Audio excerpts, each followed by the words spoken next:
Oh, do come in. It seems we have another little puzzle on our hands, don't we? The Epiphany Star Killer. Welcome, dear listeners, to Velvet Clues.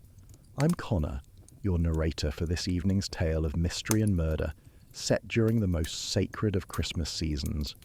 Before we begin, I'd like to ask you something. Do you remember the magic of Christmas pageants from your childhood? The makeshift costumes, the nervous shepherds, the proud parents watching from wooden pews. Share your memories in the comments below.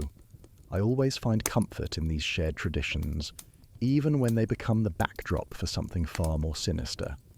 Now, settle in with your warm cocoa or mulled wine, and let me tell you about the tragedy that befell St. Mary Mead during the Feast of the Epiphany. Chapter 1. A pageant rehearsal, interrupted by death. Miss Jane Marple sat in the third pew of St. Leonard's Church, her knitting needles clicking softly as she observed the final rehearsal for the Epiphany pageant. The church had been transformed for the occasion, with evergreen garlands still adorning the columns from Christmas, and a magnificent star suspended from the rafters, ready to guide the three wise men to the makeshift stable near the altar. The star itself was quite the engineering marvel, operated by a system of pulleys and counterweights that allowed it to glide across the nave. Mr. Theodore Ashford, the building inspector who had volunteered to play the Star of Bethlehem, would be suspended in a special harness behind the prop, creating the illusion of celestial movement as he traversed above the congregation. Once more, from the arrival of the Magi, called out Mrs. Pembridge, the pageant director, her voice carrying the authority of someone who had organised this event for the past 15 years. The three kings, resplendent in borrowed bathrobes and cardboard crowns, took their positions at the church entrance. Miss Marple observed with interest as Samuel Frost, the church's maintenance man and stage rigger, made final adjustments to the harness system. His movements were precise, methodical, yet she noticed a tremor in his hands that seemed inconsistent with his usual steady demeanour. The recent tragedy that had befallen his family was well known in the village. His sister, her husband, and their infant daughter had perished when their apartment building collapsed just 3 months ago, a disaster that had shaken the entire community. Theodore Ashford climbed the narrow ladder to the platform concealed behind the organ pipes, where he would begin his celestial journey. Even from her position below, Miss Marple could see his confident smile, the same expression he wore when approving building permits at the council offices. He had grown quite prosperous in recent years, she reflected, noting his expensive watch glinting in the coloured light from the stained glass windows. "Ready, Mr. Ashford?" Samuel Frost called up, his voice oddly strained. "Ready as I'll ever be," Theodore replied jovially, securing himself into the harness with practised ease. This was their 5th rehearsal after all. The organ began to play We Three Kings, and the Magi started their stately procession down the aisle. The star began its descent, Theodore hidden behind its golden papier-mâché points, creating quite a spectacular effect in the dim church lighting. Several villagers who had come to watch the rehearsal gasped in appreciation. It happened when the star reached the midpoint of the nave. A sharp metallic sound echoed through the church, followed immediately by a sickening snap. The harness gave way completely, and Theodore Ashford plummeted 30 feet to the stone floor below, the golden star crashing down beside him in a shower of glitter and torn fabric. Screams erupted from the gathered villagers. Someone fainted in the back pew. The three wise men stood frozen in horror, their gifts scattered across the aisle. Mrs. Pembridge dropped her prompt book, pages fluttering like dying birds. Miss Marple rose immediately, but she could see it was too late. Theodore Ashford lay motionless, his neck at an impossible angle, blood pooling beneath his head on the ancient stones. The expensive watch on his wrist had stopped at precisely 7:47 p.m. Dr. Harrison, who had been watching his grandson practice as a shepherd, rushed forward and knelt beside the body. After a brief examination, he looked up gravely and shook his head. The Star of Bethlehem had made his final journey, though not to the destination anyone had anticipated. Chapter 2. Inspector Dermot arrives on a cold January evening. The January wind rattled the stained glass windows of St. Leonard's as Inspector Dermot Craddock arrived, bringing with him the official weight of Scotland Yard's involvement. Miss Marple observed his entrance from her position near the vestry, where she had been providing comfort to the shocked members of the pageant cast. The inspector's presence suggested that someone in authority suspected this was more than a tragic accident. "Miss Marple," Inspector Craddock greeted her warmly, despite the grim circumstances. They had worked together before, and he had learned to value her insights. "I should have known I'd find you here," the local constabulary called us when they discovered some irregularities with the harness mechanism. The church had been cordoned off, transformed from a place of worship into a crime scene. Yellow tape blocked the pews where Theodore Ashford had fallen, and police photographers documented every angle of the tragedy. The remnants of the star prop had been carefully collected as evidence, its golden surface now seeming tawdry and false in the harsh light of the portable lamps the police had brought. "Inspector, I believe you should speak with Samuel Frost," Miss Marple suggested quietly. "He was responsible for the rigging, and I couldn't help but notice his demeanour during the rehearsal was quite unusual." Samuel Frost sat in the church office, his weathered hands clasped tightly in his lap. At 42, he had the solid build of a man who worked with his hands, though tonight those capable hands trembled visibly. His eyes, red-rimmed and hollow, stared at the floor as Inspector Craddock took the seat across from him. "Mr. Frost," the inspector began gently, "I understand you were responsible for maintaining the harness system. Can you walk me through your inspection routine?" Samuel raised his head slowly, his voice barely above a whisper. "I check everything before each rehearsal. Every bolt, every strap, every carabiner. Been doing stage rigging for 20 years, Inspector. Never had an accident. Never." Miss Marple, who had been permitted to observe the interview, noted the emphasis on that final word. There was something in Samuel's tone that suggested more than professional pride in his safety record. "When did you last inspect Mr. Ashford's particular harness?" Craddock pressed. "This afternoon, around 4 o'clock. Everything was perfect then." Samuel's jaw tightened. "Perfect." The inspector produced an evidence bag containing a metal component. "Our preliminary examination shows that this load-bearing bolt has been partially sawed through. The remaining metal couldn't support Mr. Ashford's weight. This was deliberate sabotage, Mr. Frost." The silence that followed was deafening. Samuel's breathing became laboured, and Miss Marple observed how his fingers dug into his knees, knuckles white with tension. "My sister Emma," Samuel finally said, his voice breaking. "My sister, her husband Tom, and baby Lucy. They died 3 months ago when their building collapsed. The Riverside Apartments. Perhaps you heard about it?" Inspector Craddock nodded gravely. The Riverside tragedy had made national news. 8 people had died when the hastily constructed building pancaked during the night. "Theodore Ashford signed off on that building," Samuel continued, tears now flowing freely down his weathered cheeks. "He inspected it personally and declared it safe. But I found out later, Inspector. I found out he'd been taking bribes from the developer. Substandard concrete, missing support beams, violations everywhere. He took money to look the other way, and my family paid the price." Miss Marple felt the familiar sadness that accompanied such revelations.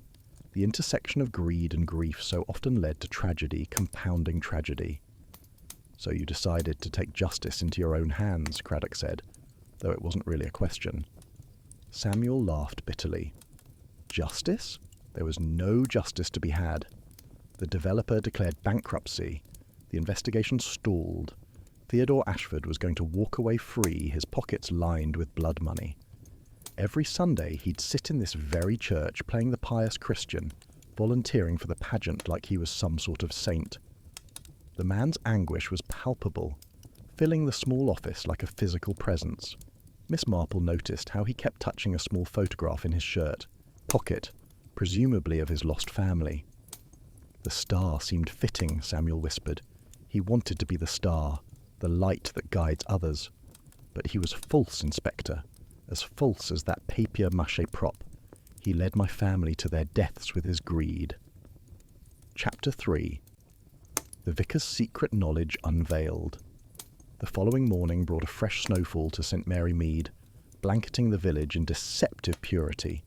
Miss Marple made her way carefully along the icy path to the vicarage, where Reverend Timothy Harbottle had requested her presence for what he described as a matter of extreme delicacy. The vicar answered the door himself, his usually cheerful countenance drawn with worry. At 68, Reverend Harbottle had shepherded his flock through many crises, but the death in his church had shaken him profoundly. He led Miss Marple to his study, where a fire crackled in the grate, and the walls were lined with theological volumes accumulated over decades of service. "Miss Marple," he began, pouring tea with unsteady hands, "I find myself in a terrible position. You see, I knew about Mr. Frost's intentions, or at least I strongly suspected them." Miss Marple set down her teacup carefully, her keen eyes studying the vicar's troubled face. "He came to you for confession." "Not exactly." The Reverend moved to his desk and withdrew a folded paper from beneath his sermon notes. 3 days ago, I found this note slipped under my door. I thought it was merely the ravings of a grief-stricken man, but now..." The note was written in block letters on plain paper. "The star will fall as my family fell. Justice delayed is justice denied. May God forgive me." "You recognize Samuel's handwriting, despite his attempt to disguise it?" Miss Marple inquired. "I've known Samuel since he was a boy in my Sunday school," the vicar replied heavily. "He always had a peculiar way of forming his capital letters, even when trying to disguise them. But I convinced myself it was merely an expression of anger, not a genuine threat." Miss Marple understood the vicar's dilemma. The seal of confession, even an informal one, was sacred to a man of his convictions, yet his silence had allowed a tragedy to unfold. "There's more," Reverend Harbottle continued, his voice barely audible. "Theodore Ashford came to me 6 weeks ago. He was troubled, spoke of sins that weighed upon his conscience. He mentioned the Riverside apartment specifically, said he'd done something terrible for money. I urged him to go to the authorities, to make amends." "And did he agree?" Miss Marple asked, though she suspected she knew the answer. "He said he would think about it, but then he asked to be the Star of Bethlehem in the pageant, said he wanted to do something good for the community. I thought perhaps it was his way of beginning to make amends." The vicar's voice broke slightly. "I never imagined it would mark him for death." A knock at the study door interrupted their conversation. Mrs. Harbottle appeared, her round face flushed with cold and urgency. "Timothy, Inspector Craddock is here. He says it's urgent." Inspector Craddock entered, bringing with him the official atmosphere that seemed to follow police officers everywhere. His expression was grim as he addressed them both. "I'm afraid there have been developments. We've discovered that Theodore Ashford was planning to leave the country. We found tickets to Brazil in his home, dated for next week. Non-extradition country. It seems he knew the investigation into the Riverside collapse was closing in." Miss Marple absorbed this information thoughtfully. "So he wasn't planning to confess or make amends at all. The pageant was merely a cover for his planned escape." "It appears so," Craddock confirmed. "We've also discovered bank accounts containing substantial amounts that correspond to bribes from multiple developers over the years. The Riverside apartments were just the tip of the iceberg." The vicar sank into his chair, the weight of these revelations visible on his aged face. Then Samuel somehow knew about Theodore's plans to flee. "We found evidence on Samuel's computer," the inspector revealed. "He'd been tracking Theodore's activities for months. Email receipts, travel bookings, even surveillance photographs. He knew Theodore would escape justice if he didn't act." Miss Marple rose and moved to the window, watching the snow continue to fall on the churchyard where Theodore Ashford had met his end. The Epiphany season, meant to celebrate revelation and divine light, had instead revealed the darkness that could reside in human hearts. "Inspector," she said quietly, "have you spoken to the families of the other Riverside victims?" "We're in the process of doing so." "Why do you ask?" "Because I wonder," Miss Marple mused, "whether Samuel Frost was truly acting alone, or if others who lost loved ones might have known about, or even assisted in, his plans for revenge." Chapter 4. Mrs. Ashford's curious composure examined. The Ashford residence stood on Elm Grove, one of St. Mary Mead's more prosperous streets, its Georgian facade impeccable despite the tragedy that had befallen its owner. Miss Marple accompanied Inspector Craddock on his visit to the widow, her presence requested by Mrs. Ashford herself through what she described as a need for feminine understanding during her time of grief. Vivian Ashford received them in the drawing room, a space decorated with the kind of aggressive good taste that suggested professional intervention rather than personal preference. She was a handsome woman of 55, her ash-blonde hair perfectly coiffed despite her supposed mourning, wearing a black dress that seemed selected more for its flattering cut than its somberness. "Inspector Craddock, Miss Marple," she greeted them with remarkable composure. "Thank you for coming. I suppose you have questions about Theodore's death." What struck Miss Marple immediately was not what Mrs. Ashford said, but what she didn't say. There were no protestations about the investigation, no insistence that her husband's death must be an accident, no visible signs of shock or grief that typically accompanied sudden widowhood. "Mrs. Ashford," the inspector began carefully, "I'm very sorry for your loss. We need to ask you about your husband's business dealings, particularly regarding the Riverside apartments." Vivian's perfectly painted lips curved into what might charitably be called a bitter smile. "The Riverside apartments? Yes. I suppose that particular chicken has finally come home to roost." Miss Marple exchanged a quick glance with the inspector. This was not the response they had expected. "You knew about the bribes?" Craddock pressed. "Inspector, I've been married to Theodore for 30 years. Did you think I was blind to the sudden influx of money, the expensive gifts, the guilt that made him increasingly generous with household expenses?" She moved to the mantelpiece, adjusting a Christmas card that didn't need adjusting. "I knew he was corrupt. I chose to look away." "That's a rather startling admission, Mrs. Ashford," Miss Marple observed gently. The widow turned to face them fully, and for the first time Miss Marple saw real emotion crack through the composed facade. "Startling? Perhaps. But I made my devil's bargain years ago, Miss Marple. I traded my conscience for comfort. The house, the car, the social position, all paid for with blood money." She walked to an elegant escritoire and withdrew a folder, handing it to the inspector. "Theodore didn't know I knew about this. It's a record of all his transactions. Every bribe, every falsified report, every building that shouldn't have passed inspection. I kept it as insurance, I suppose."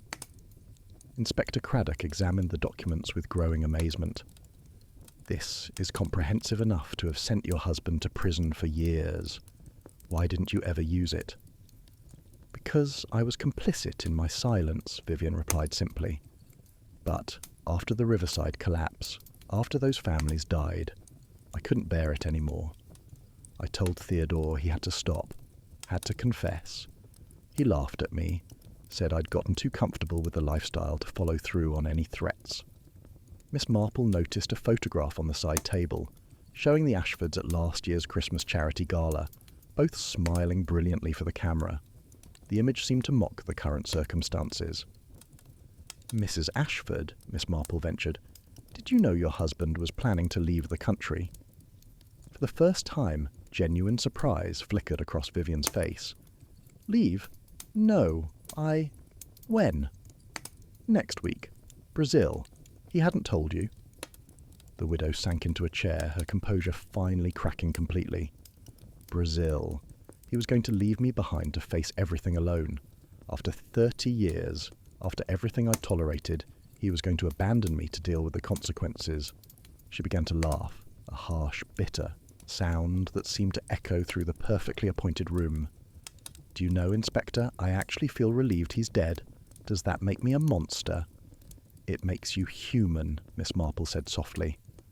"Though I must ask, Mrs. Ashford, where were you during last night's rehearsal?" Vivian's laughter stopped abruptly. "Here, at home, alone. I stopped attending Theodore's church performances years ago. Watching him play the good Christian turned my stomach."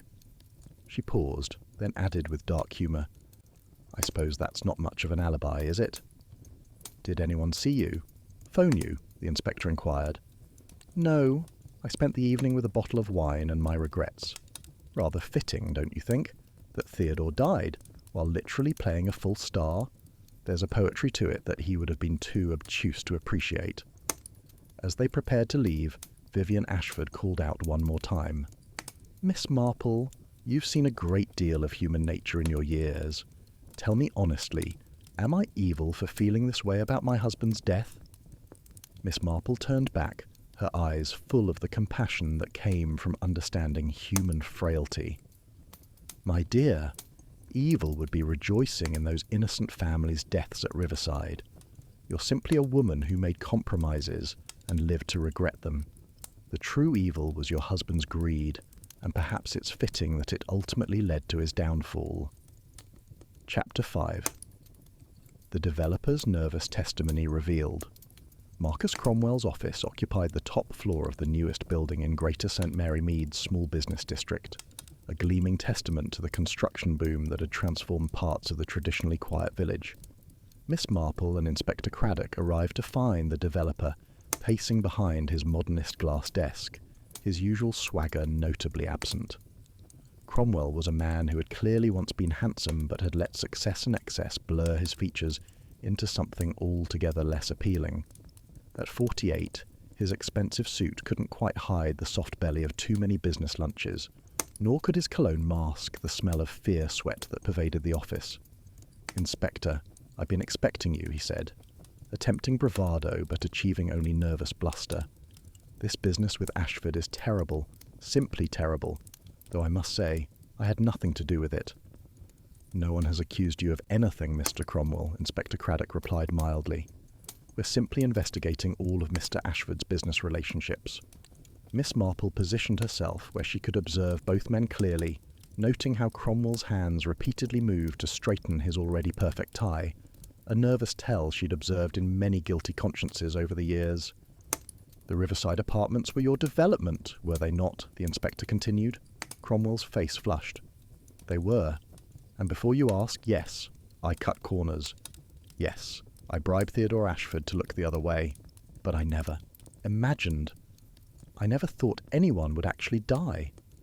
"Yet 8 people did die, Mr. Cromwell," Miss Marple observed quietly, "including a baby." The developer collapsed into his chair, suddenly looking far older than his years. "Do you think I don't know that? Do you think I sleep at night? Every time I close my eyes, I see that building coming down. I hear the screams." "Yet you haven't turned yourself in," Inspector Craddock pointed out. "My lawyers advised against it. Said the criminal case was weak without Ashford's testimony. They were handling the civil suits, settling quietly with the families." He laughed bitterly. "Settling, as if money could bring back the dead." Miss Marple noticed a half-empty bottle of whiskey poorly concealed behind some architectural plans. The glass beside it suggested it wasn't Cromwell's first drink of the day, despite the early hour. "Mr. Cromwell," she said gently, "did Samuel Frost ever contact you?" The developer's head snapped up, fear naked in his eyes. "Frost? The rigger? His sister was... Oh, God, she was in the building, wasn't she?"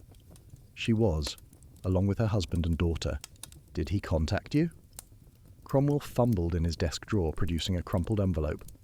"This came last week. No signature, but I knew it had to be from one of the families." The note inside was brief and chilling. "You and Ashford will pay. The star will fall and the tower will follow." Inspector Craddock examined the note carefully. "You didn't report this threat." "Report it? To whom? The police who hadn't been able to build a criminal case. I hired private security instead, had them watch my home and office."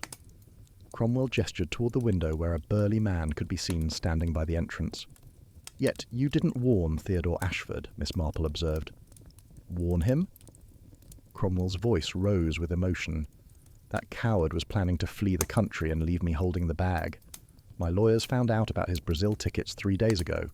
He was going to disappear with his bribe money while I faced the consequences alone." The inspector leaned forward. "That must have made you angry." "Furious," Cromwell admitted, "but not murderous, if that's what you're implying. I needed Theodore alive to share the blame, to testify if it came to that. Dead, he's no use to me at all." Miss Marple rose and walked to the window, observing the village below. The church spire was visible in the distance, a reminder of the tragedy that had occurred within its walls. "Mr. Cromwell," she said without turning, "where were you during the pageant rehearsal?" "At home with my wife and children watching television. My security can confirm I never left the house." He paused, then added with bitter irony, "We were watching a Christmas movie. It's a Wonderful Life. Rather inappropriate, considering." "One more question," Inspector Craddock said. "The note mentions the tower falling after the star. What tower?" Cromwell paled even further. "I'm building a tower block on the site of the old Riverside apartments. 14 stories. It's my attempt to build something proper this time, to make amends. But if Frost targets that too, we'll post police protection," the inspector assured him, "though I suspect Mr. Frost's opportunity for revenge has passed."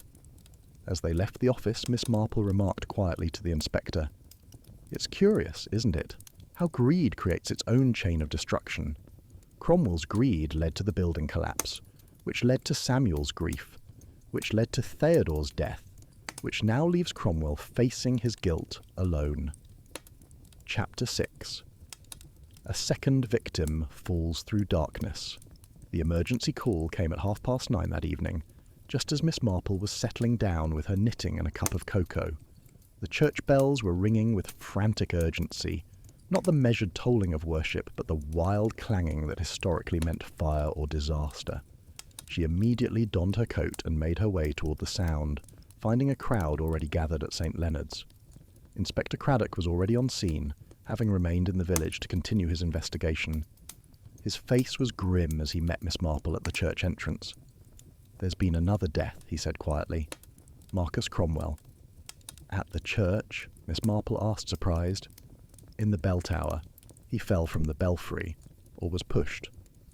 The inspector led her inside, where police constables were already securing the scene. The vicar found him 20 minutes ago when he came to investigate who was ringing the bells. The base of the bell tower was a scene of controlled chaos. Cromwell's body lay crumpled on the stone floor, his expensive suit no protection against the fatal fall. Unlike Theodore Ashford's death, there was nothing peaceful about this scene. Cromwell's face was frozen in an expression of pure terror. Reverend Harbottle stood nearby, visibly shaken. "I cannot understand it," he kept repeating. "The tower is always locked after evening prayer. Always." "Yet, someone got in," Inspector Craddock observed. "The lock wasn't forced. Someone had a key." Miss Marple studied the scene carefully. "Or someone was already inside when the tower was locked," she suggested. "Reverend, who has keys to the tower?" "Myself, the sexton Mr. Graves, Samuel Frost for maintenance, and we keep a spare in the vestry," the vicar replied. "But Samuel is in custody, isn't he?" "He is," Craddock confirmed. "Has been since last night, which means either someone else used his key, or we have another killer entirely." A young constable appeared at the top of the spiral staircase. "Inspector, you need to see this." They climbed the narrow stone steps, worn smooth by centuries of use. The belfry was a cramped space dominated by the massive bells, with barely enough room for the ringers to work. Near the opening where Cromwell had fallen, they found evidence of a struggle. Scuff marks on the floor, a torn piece of fabric caught on a rough beam, and most tellingly, a bloody handprint on the bell rope. "He fought back," Craddock observed. "This wasn't a surprise attack like with Ashford." Miss Marple noticed something else. A small pile of papers weighted down with a stone near the window. She pointed them out to the inspector, who carefully retrieved them using gloves. "Building plans," he said, examining them, "for Cromwell's new tower block. And look, there are notes written in the margins." The notes were chilling in their simplicity. "Built on blood, 8 stories for 8 lives. The tower must fall as they fell." "Inspector," Miss Marple said thoughtfully, "these notes aren't in Samuel's handwriting." Before Craddock could respond, another constable appeared. "Sir, we've found something in Mr. Cromwell's car. You'll want to see this immediately." In the church parking area, Cromwell's luxury sedan sat with its driver's door open. On the passenger seat was an envelope addressed to the police, sealed but unopened. Craddock carefully opened it, revealing a confession written in Cromwell's own hand. "I cannot live with the guilt," the confession read. "Theodore is dead, and I know I'm next. The families deserve justice. I killed those 8 people as surely as if I'd demolished the building myself. I've transferred compensation money to accounts for each family. May God forgive me." for I cannot forgive myself. Suicide? The inspector wondered aloud, but the evidence of a struggle. He changed his mind, suggested a new voice. They turned to find Mrs. Cromwell, the developer's widow, standing with remarkable composure despite the circumstances. She was a thin, elegant woman who seemed to have aged years in the past hour. "Marcus called me an hour ago," she continued. "Said he was going to make things right, that he couldn't live with what he'd done. I tried to talk him out of it, but he'd already been drinking. He said he was going to throw himself from the church tower, that it was fitting, given what happened to Ashford." Miss Marple studied the woman carefully. There was something about her composure that seemed familiar, reminiscent of Vivian Ashford's reaction to her own husband's death. "Yet, there are signs of a struggle," the inspector pointed out. "If your husband intended suicide, who was he fighting?" Mrs. Cromwell's composed facade cracked slightly. I don't know. Perhaps he changed his mind at the last moment. Perhaps his courage failed. Or perhaps, Miss Marple suggested gently, someone else was there to ensure he followed through with his intention. Chapter 7. The Sexton's Guilty Secret Exposed. The sexton's cottage stood in the shadow of St. Leonard's, a humble dwelling that had housed the church's caretakers for over 2 centuries. Mr. Jeremiah Graves had lived there for the past 15 years, maintaining the church grounds with a devotion that bordered on the obsessive. Now, at 71, he sat in his sparse living room, facing Inspector Craddock and Miss Marple, his weathered hands trembling as he poured tea. "Mr. Graves," the inspector began, "we need to discuss your whereabouts last evening when Mr. Cromwell died." The old man's rheumy eyes darted between his visitors. He was a small, wiry figure, bent from years of manual labour, but Miss Marple noticed he still possessed a surprising strength in his gnarled hands. "I was here, Inspector, preparing for tomorrow's services. The Epiphany season requires much preparation, you see. The church must be perfect for the Lord's celebration."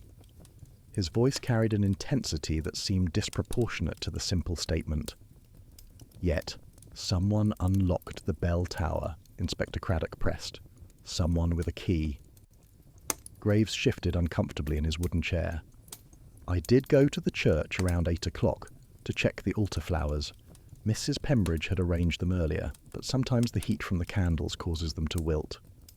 Miss Marple observed how the sexton's fingers worried at a worn spot on his trousers, a nervous habit that suggested deep anxiety. "Mr. Graves, you've been the sexton here for many years. You must have seen many changes in the village." "Too many changes," he replied with sudden vehemence. "Buildings thrown up without thought, good farmland covered in concrete, strangers moving in with their city ways. St. Mary Mead isn't what it was." "You particularly objected to Mr. Cromwell's developments?" the inspector inquired. Graves' face darkened. "That man was a plague upon this village. The riverside apartments were an abomination, built where the old Mitchell farm used to stand. My own nephew lived in that building, Inspector. William Graves, a good boy led astray by city promises." Miss Marple and the inspector exchanged glances. This was new information. William Graves hadn't been on their list of riverside victims. "He survived the collapse," Graves continued, his voice thick with emotion. "But he'll never walk again. 23 years old and confined to a wheelchair because Marcus Cromwell wanted to save money on proper foundations." "That must have been very difficult for you," Miss Marple said gently. "Difficult?" The sexton laughed bitterly. "I raised that boy after his parents died. He was like a son to me. To see him broken, his life destroyed, all for one man's greed." Inspector Craddock leaned forward. "Mr. Graves, did you see Marcus Cromwell at the church last night?" The old man was silent for a long moment, then slowly nodded. "He came during evening prayer, sat in the back pew reeking of whiskey. When the service ended and everyone else left, he remained. I was locking up when he asked to go up to the bell tower." "And you let him?" "He said he needed to pray where Ashford had practised for the pageant. Said he needed to face his guilt. What could I do? The man was clearly in distress." Miss Marple noticed a Bible on the side table, bookmarked at Exodus. "An eye for an eye," she murmured, reading the visible passage. Graves followed her gaze. "Justice, Miss Marple. The Lord promises justice for the wronged." "Did you follow Mr. Cromwell up to the bell tower?" Inspector Craddock asked directly. The sexton's composure finally cracked. I went up after him, yes. I wanted to make sure he didn't damage anything. The bells are ancient, precious to the church." "And what happened when you found him there?" Graves closed his eyes, his voice dropping to barely a whisper. He was standing at the edge looking down. He was crying, saying he deserved to die for what he'd done. I agreed with him. "Did you push him, Mr. Graves?" "Push him?" The sexton's eyes snapped open. "No, I never touched him, but I may have encouraged him, reminded him of the lives he'd destroyed, of the pain he'd caused. I told him about William, about the surgeries, the therapy that won't ever give him his legs back. I said if he truly felt guilty, he knew what he had to do." "And then?" Miss Marple prompted gently. "He stepped closer to the edge, but then he seemed to change his mind, started backing away. That's when I told him the police knew everything, that he'd go to prison, that his family would be destroyed by scandal. I said at least this way he could control his end, make some amends." "So, you didn't physically push him, but you pushed him psychologically," Inspector Craddock stated grimly. Graves nodded miserably. "He finally jumped. I rang the bells afterward, partly to alert others, partly as a celebration, God forgive me. The second sinner had fallen." Miss Marple studied the broken old man before them. "Mr. Graves, did you know about Samuel Frost's plan to kill Theodore Ashford?" The sexton hesitated, then shook his head. "Not specifically, but I wasn't surprised when it happened. There was a darkness gathering around those men, Inspector. They'd sown the wind, and we all knew they'd reap the whirlwind eventually." Chapter 8. Village secrets begin their unravelling. The parish hall had been transformed into a makeshift incident room, with Inspector Craddock's team having commandeered the space typically used for village jumble sales and mothers' meetings. Miss Marple sat at a long table covered with evidence photos, witness statements and timeline charts, helping the inspector piece together the complex web of relationships and motivations that had led to 2 deaths in as many days. "We have Samuel Frost's confession for Ashford's murder," Craddock summarised, "and Jeremiah Graves's admission that he psychologically coerced Cromwell into suicide. But something still doesn't feel complete." Miss Marple nodded thoughtfully. "There are too many people with keys to the bell tower, too many people with motives for revenge, and then there's this." She indicated the threatening note that had been sent to Cromwell. "The star will fall, and the tower will follow." "Written before either death," the old inspector observed, "which suggests premeditation by someone who knew both murders would occur." A knock at the door interrupted their discussion. Constable Parker entered with a young woman in a wheelchair, or rather, pushing a young man in a wheelchair. Miss Marple recognised him immediately as William Graves, the sexton's nephew. "Mr. Graves insisted on speaking with you," the constable explained. "Says it's urgent." William Graves bore little resemblance to his uncle beyond the sharp intelligence in his eyes. Where Jeremiah was bent and weathered, William sat straight despite his paralysis, his face marked by suffering but not defeat.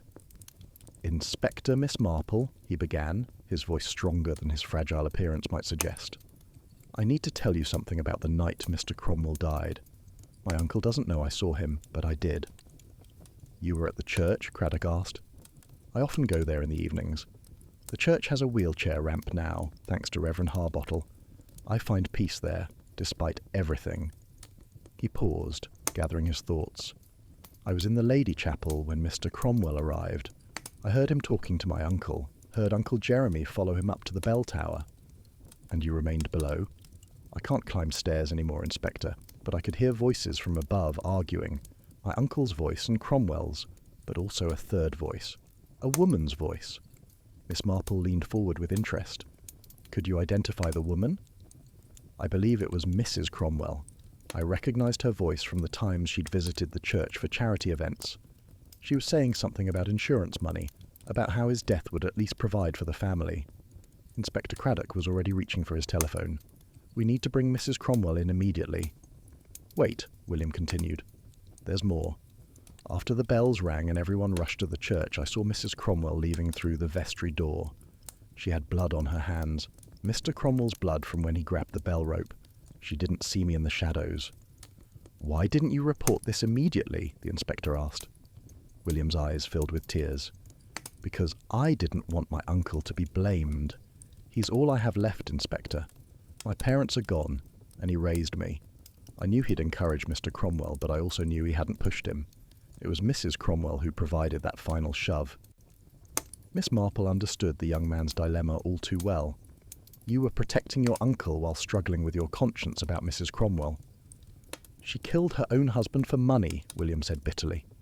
"At least my uncle and Samuel Frost acted from grief. She acted from greed, the same greed that caused all of this tragedy in the first place." A commotion outside interrupted them. Through the window they could see Mrs. Cromwell being escorted to a police car, her elegant composure finally shattered.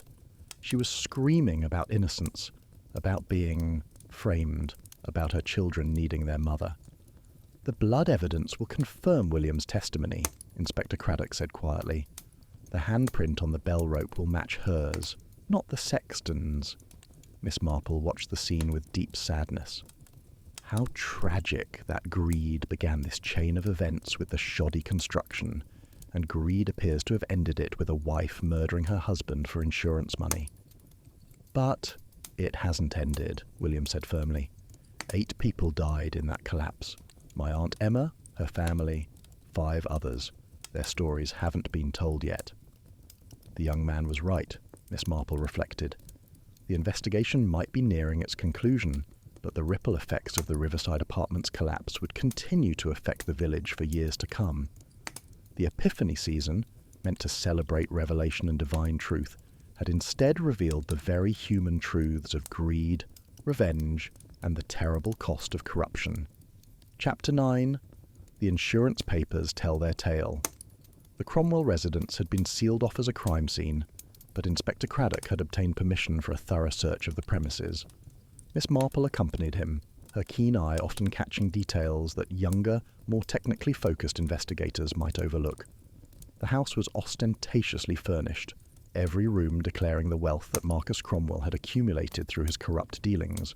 Persian carpets covered polished marble floors, original oil paintings adorned the walls, and crystal chandeliers cast rainbow prisms across surfaces that spoke of money spent without restraint, but with little genuine taste. In Cromwell's home office they found what they were looking for, a series of insurance documents dated just 3 weeks before his death. Mrs. Cromwell had taken out a substantial life insurance policy on her husband, with a double indemnity clause for accidental death. The papers were hidden, though not particularly well, in a locked drawer of his mahogany desk, a drawer to which Patricia Cromwell would have had easy access. £5 million, Inspector Craddock whistled softly. That's quite a motive for murder. Miss Marple examined the papers carefully. Notice the date, Inspector. This was taken out just after Mr. Cromwell learned about Theodore Ashford's plan to flee to Brazil. She must have realised her husband would be left to face the consequences alone. And look here, she indicated a clause in the fine print. The policy specifically excludes suicide unless it occurs more than 2 years after the policy's initiation. Mrs. Cromwell couldn't afford to wait that long. A forensics officer appeared in the doorway. Inspector, we've found something in Mrs. Cromwell's dressing room you should see. The dressing room was a testament to Patricia Cromwell's expensive tastes. Designer clothing filled walk-in closets, jewellery boxes lined the vanity, and shoes were displayed like museum pieces. Hidden in an antique jewellery box, beneath a false bottom that had been crafted with considerable skill, they discovered a small bottle of chloroform and a pair of leather gloves stained with what appeared to be blood. More damning still was a diary, bound in Italian leather. Its most recent entry dated the night of Cromwell's death. Tonight it ends. Marcus has become a liability. His drinking, his guilt, his talk of confession, he'll destroy everything we've built. The insurance will protect the children's future. I'll make it look like suicide. God knows he's talked about it enough. The sexton will be there for evening prayer. If I time it right, He'll be the perfect witness to Marcus's guilt-driven suicide. I've watched him, studied his routines. He locks the church at precisely the same time each evening. His nephew's condition gives him perfect motive if anyone suspects murder. 2 birds with 1 stone, Marcus gone, and someone else to blame if necessary. She planned everything, Inspector Craddock said grimly. Used the sexton's presence as cover, knowing his nephew's condition would give him motive. Miss Marple noticed something else in the diary, entries from weeks before. Inspector, look at this. She's been corresponding with someone, meeting them secretly. The initials VA keep appearing, and here, a mention of comparing notes on our situations. She writes about finding strength in shared circumstances. Vivian Ashford, the inspector realised. Theodore's widow. They found Vivian Ashford at her home, packing boxes with the mechanical efficiency of someone who had emotionally disconnected from her surroundings. Chinese export porcelain was being wrapped in newspaper. Silver photograph frames emptied and stacked. A lifetime of accumulated possessions being systematically erased. She showed no surprise when they arrived, merely gesturing for them to sit among the boxes and bubble wrap. I wondered when you'd come, she said simply. Yes, Patricia Cromwell and I have been meeting. We had much in common. Husbands whose corruption had destroyed lives, wealth built on blood, the knowledge that we were complicit in our silence. We met at the charity shop initially, both trying to salve our consciences through volunteer work. Rather ironic, really. Did you know about her plan to kill her husband? Inspector Craddock asked directly. Vivian paused in her packing, holding a crystal decanter up to the light as if seeing it for the first time. She hinted at it, said something about ensuring our family's futures were secure even if our husbands faced justice. She spoke of insurance, of protecting assets, of being proactive rather than reactive. I told her I wanted no part of it. Miss Marple studied the woman carefully. But you didn't warn Mr. Cromwell either. Warn him? Vivian laughed bitterly, the sound echoing in the half-empty room. The man who corrupted my husband, who turned Theodore from a decent building inspector into a murderer by negligence. No, I didn't warn him. Patricia showed me evidence, you know. Records of their meetings, payments, promises of more projects if Theodore would just be flexible with building codes. Marcus Cromwell created the monster my husband became. From her desk, Vivian produced a letter written on expensive stationery. Patricia sent this yesterday, after Marcus died. She's offering me a share of the insurance money. Compensation, she calls it, for what our husbands put us through. Blood money to replace blood money. She suggests we could start over together, 2 widows supporting each other through our mutual tragedy. The letter was damning evidence of Patricia Cromwell's guilt, discussing the insurance payout as though it were a business transaction rather than the proceeds of murder. It outlined a plan for both women to leave St. Mary Mead, perhaps relocate to the continent, where their children could grow up free from the scandal of their father's crimes. Mrs. Ashford, Miss Marple said gently, you could have stopped this. A word to the police. Could I? Vivian's composure cracked slightly. I've been stopping things for 30 years, Miss Marple. Stopping myself from asking where the money came from. Stopping myself from confronting Theodore about his corruption. Stopping myself from thinking about the families his greed destroyed. I'm tired of stopping things. I just want it all to end. A commotion outside interrupted them. Through the window they could see Patricia Cromwell being brought to the house by police escort. She had demanded to collect personal items for her children, claiming they needed familiar things during this traumatic time. She was still dressed in her widow's weeds, but her careful makeup couldn't hide the wild look in her eyes. When she entered and saw Vivian Ashford, her carefully maintained facade crumbled entirely. You betrayed me, she hissed at Vivian. We had an agreement.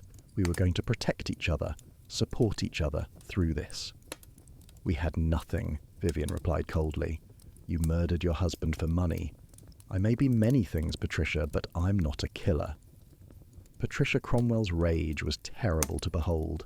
She lunged at Vivian, screaming about betrayal, about survival, about protecting her children's future. You sanctimonious hypocrite! You benefited from Theodore's corruption for decades. You're as guilty as any of us. It took 2 constables to restrain her, and even then she continued to struggle, her expensive clothing becoming dishevelled in the process. As she was led away, she turned to Miss Marple with wild eyes. "You don't understand. The money from those bribes, it's all gone. Marcus spent it all on failed investments, on trying to rebuild his reputation after Riverside. The insurance was the only way to ensure my children wouldn't suffer for their father's crimes. They're innocent in all this." Chapter 10.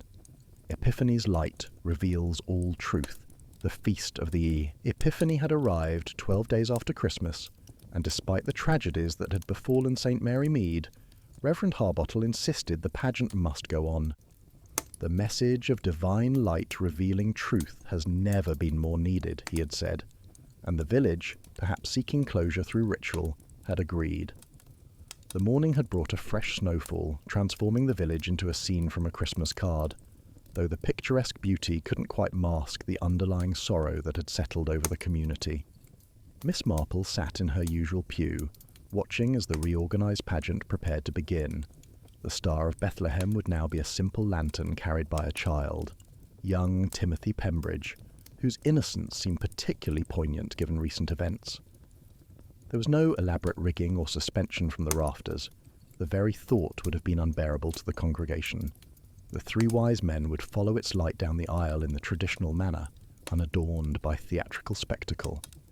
Inspector Craddock had remained in the village to tie up loose ends of the investigation, and now sat beside Miss Marple.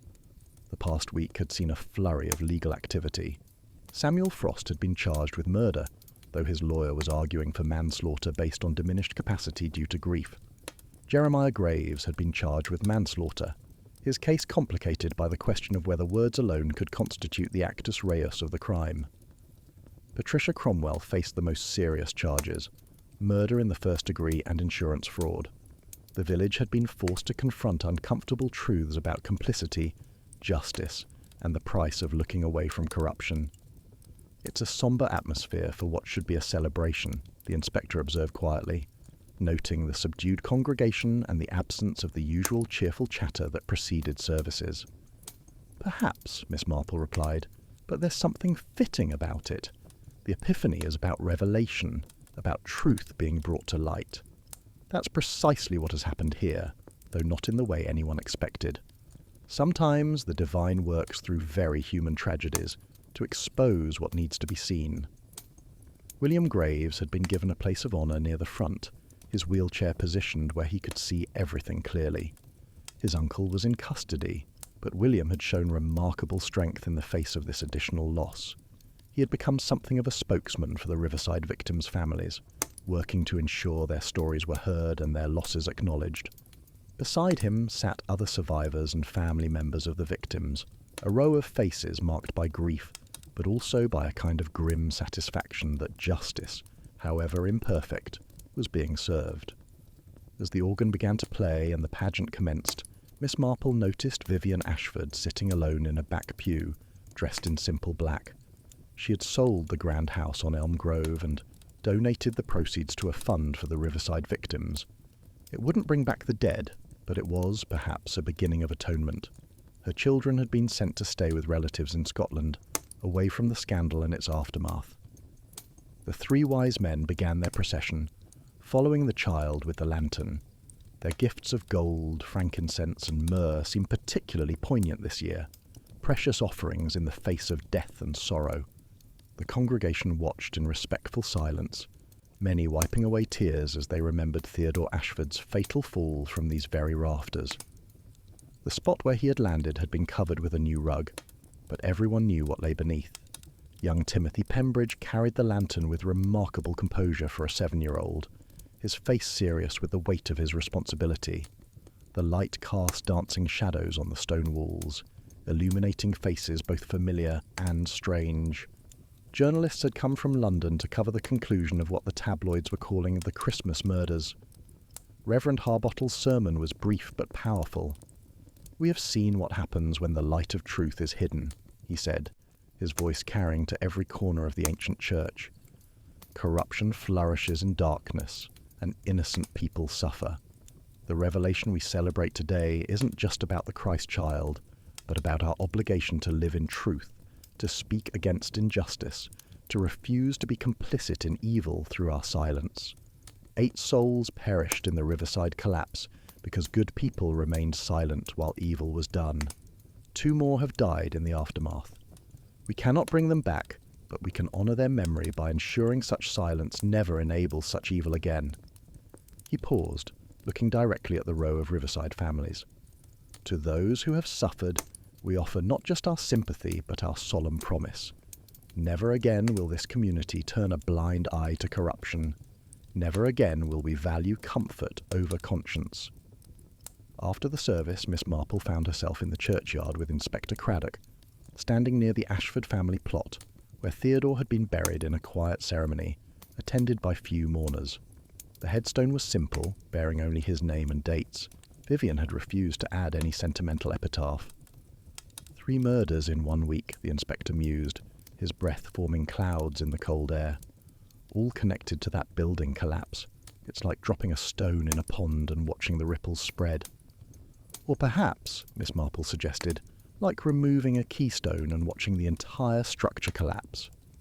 Theodore Ashford and Marcus Cromwell were that keystone, their corruption holding up a facade of respectability.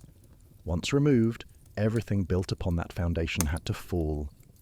They were joined by William Graves, wheeling himself carefully along the gravel path. Despite the difficulty of navigating the snow-covered ground, he had insisted on attending the service. Miss Marple, Inspector, I wanted to thank you both, not for arresting my uncle, that had to happen, but for understanding why he did what he did, for seeing him as a human being driven to extremity, not just a criminal. Your uncle acted from love and grief, Miss Marple said gently.